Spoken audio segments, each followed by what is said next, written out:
Freud escreve vários textos sobre a guerra, obviamente até mesmo porque viveu esse período entre a Primeira e a Segunda Guerra,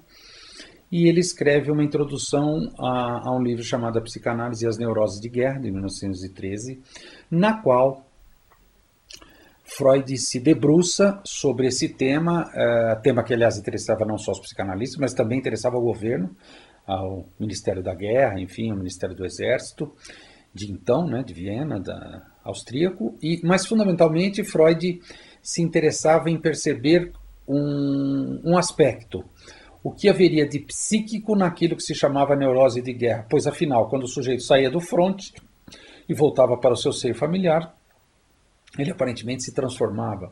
Ou seja, Freud se perguntava o que causava essa mudança?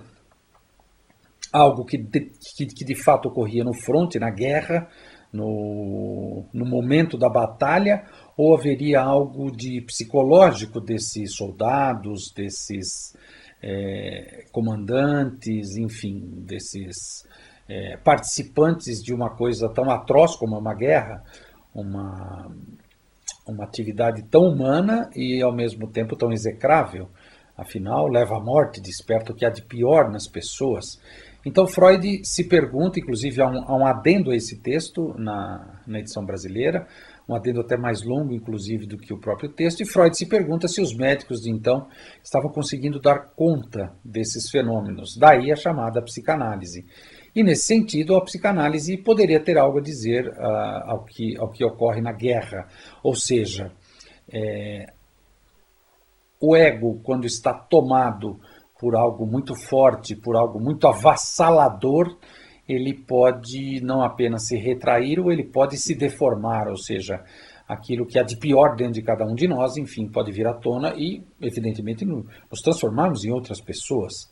Ou seja, Freud dizia que o sujeito poderia se defender,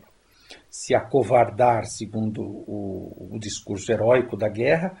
se acovardar produzindo doenças, escapar inventando situações, tentando enlouquecer, deprimindo, criando doenças somáticas no corpo. Isso, obviamente, não interessaria às Forças Armadas de um país, é óbvio. Então, resultado, conscientemente o sujeito diria que estaria pronto para lutar pela pátria, mas no seu inconsciente ele demonstraria que ele está pronto para lutar pelo seu ego.